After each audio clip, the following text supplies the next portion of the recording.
আসসালামু আলাইকুম রহমতুল্লাহ। জিজান প্রবাসী ভাইদের জন্য অনেক বড় একটা সুখবর। Bangladesh consulate Jeddah consulate team আগামী 20 এবং 21 সেপ্টেম্বর 2024 শুক্রবার ও শনিবার সকাল 8টা থেকে নিয়ে বিকাল 6টা পর্যন্ত আপনাদের এলাকায় থাকবে। আপনাদের এলাকায় থেকে আপনাদেরকে কনসুলার সেবা প্রদান করবে। যে স্থানে তারা বসবে, হ্যাপি টাইম পার্ক সংলগ্ন ক্লাব, বলদিয়া অফিসের সামনে, সাগরের পার, জিজান। যারা এই স্থান চিনেন, এই স্থানে এসে আপনারা কনসুলেট টিমের যে কোনো ধরনের সেবা আপনারা নিতে পারেন।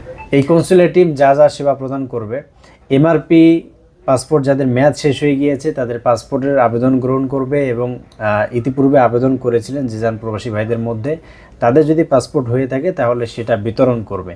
এছাড়াও নবজাতকের এমআরপি পাসপোর্টের জন্য আবেদন করবেন।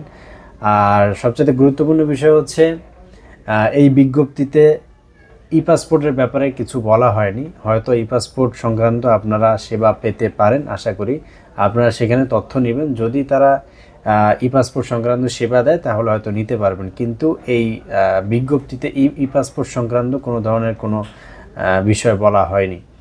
তো আপনাদের যাদের ই পাসপোর্ট আছে তারা সেখানে গিয়ে আপনারা কথা বলে যদি ই পাসপোর্ট সেবা প্রদান করে তাহলে আপনারা ই পাসপোর্ট সেবা নিতে পারবেন। এছাড়াও আপনারা অন্যান্য যে সেবা, ট্রাভেল পারমিট, এক্সপায়ার এক্সিট, হুরুপ এক্সিট, তারপরে হচ্ছে আপনাদের সাসপেন্ড এক্সিট, যারা স্পেশাল এক্সিটের জন্য আবেদন করতে চান তারা স্পেশাল এক্সিটের জন্য আবেদন করতে পারেন।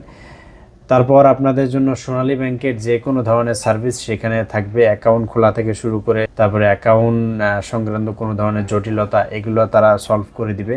তারপর আপনার প্রবাসী কার্ড সেখান থেকে করতে পারবেন।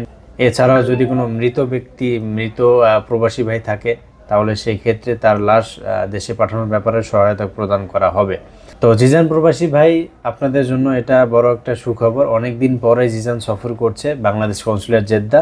আশা করি আপনারা যারা অপেক্ষায় ছিলেন এই কনসুলেট টিমের, ইনশাল্লাহ আপনারা তারা সশরীরে গিয়ে আপনারা সেবা গ্রহণ করতে পারবেন। তো জিজান প্রবাসী ভাইরা ভালো থাকবেন, সুস্থ থাকবেন এবং আজেসাম ট্রাভেলস অ্যান্ড ট্যুরিজমের পাশেই থাকবেন। আসসালামু আলাইকুম।